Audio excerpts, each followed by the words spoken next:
En este caso hablaremos de una de las personas más importantes del desarrollo de la Mar del Plata inicial.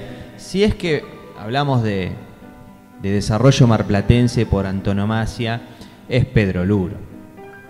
Pero la verdad es que no vamos a hablar de lo que se conoce. En algún momento ya profundizaremos en la obra de Pedro en Mar del Plata. Si es que acaso siempre nos da la impresión de que este tipo de pioneros viven acaso 4 o 5 vidas para hacer la cantidad de cosas que hicieron.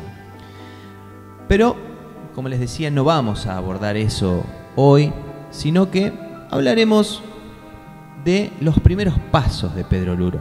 Cómo llega a Argentina, de dónde viene, qué es eso que hace inicialmente antes de llegar a esa zona tan prometedora de Mar del Plata. Y veremos también que nada es casualidad y que ya le venía echando el ojo a la zona.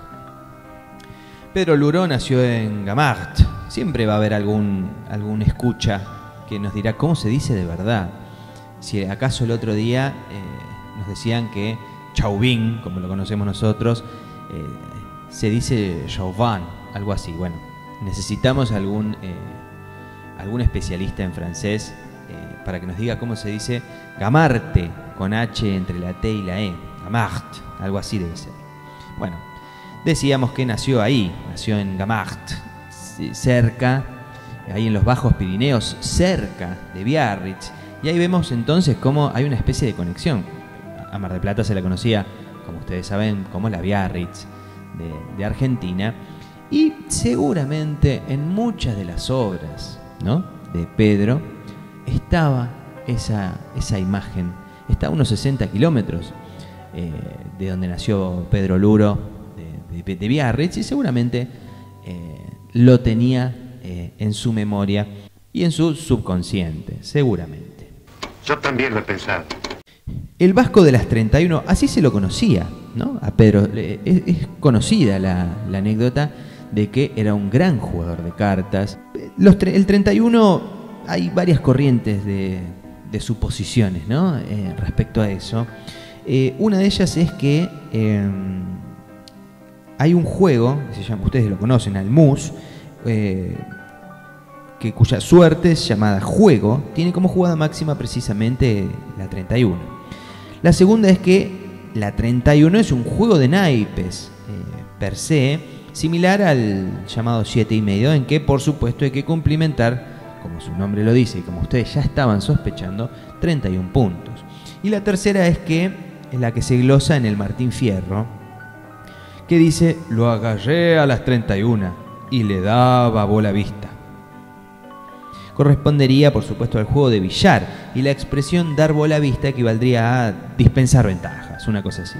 Yo me juego mucho más a las dos primeras, porque tienen que ver con juegos de cartas, y parece que Luro era un hábil jugador que, como les contaba, ya escolaseaba en el barco, así que imagínense. Parece que está animada la partida. Ya, juegan todos los días y fuerte.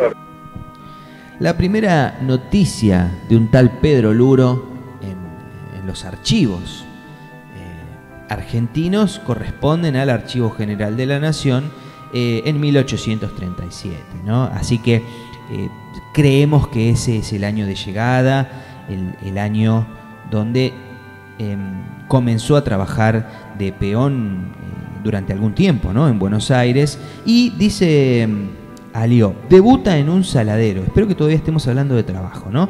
Pero en estos saladeros, sobre todo del sur de la capital, en el sur de Buenos Aires, ahí en Barracas justamente, que su nombre ya nos describe la actividad como tantos lugares. No hay testimonio del propio Luro, porque claro, era un tipo bastante cerrado, haciendo fama a los vascos. Yo me niego rotundamente a creer que todos los italianos son temperamentales, todos los alemanes son apegados a las leyes, todos los suizos son puntuales y todos los japoneses son circunspectos. Creo que hay para todo, ¿no? Pero es verdad que nuestro amigo Luro hablaba muy poco de su pasado.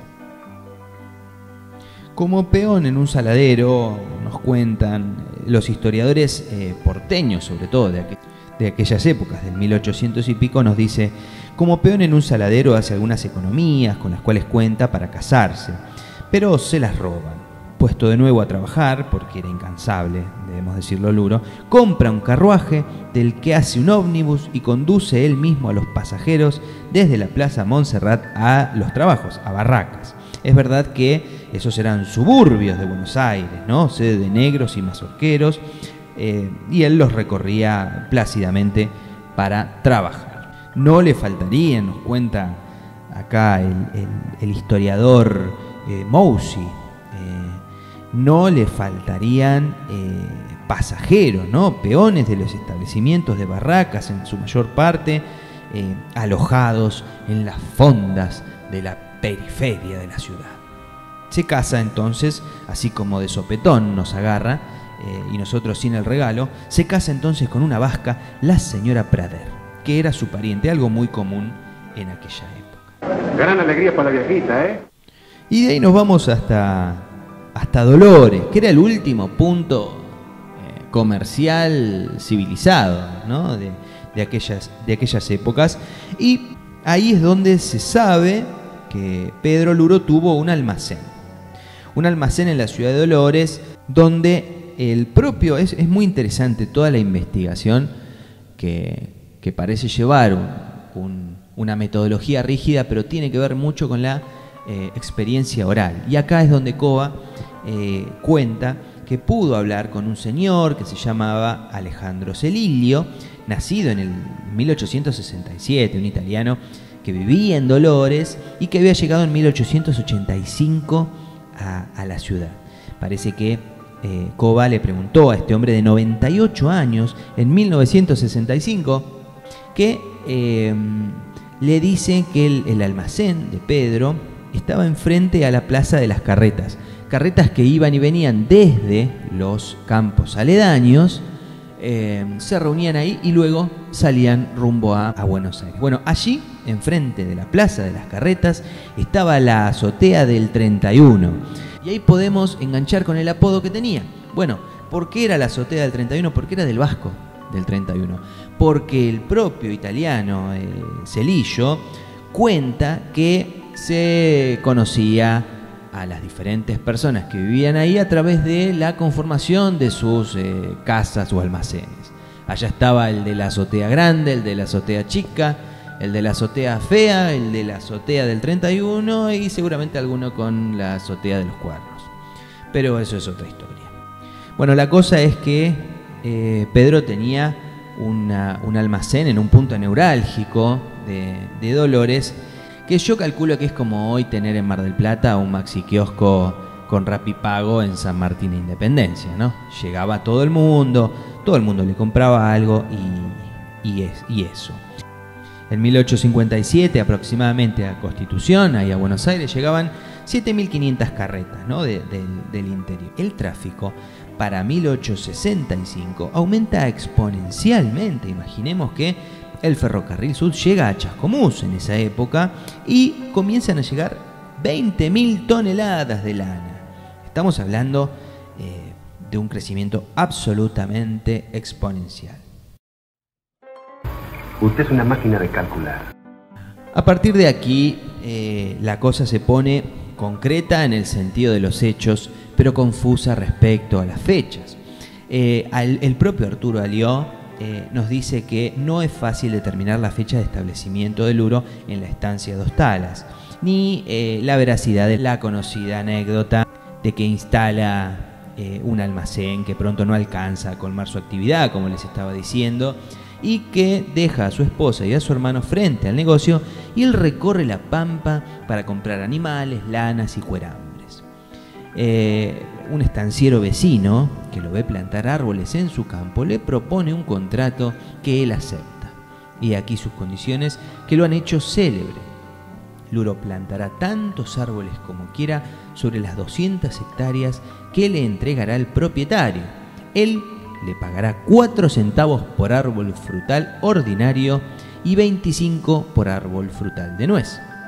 Luro acude a algunos compatriotas para que lo ayuden y al cabo de 5 años hay tantos árboles en las 200 hectáreas que el propietario le debe pagar una suma mayor que el valor, no solo de las 200 hectáreas, sino de las 5.000 que componen la totalidad de la estancia.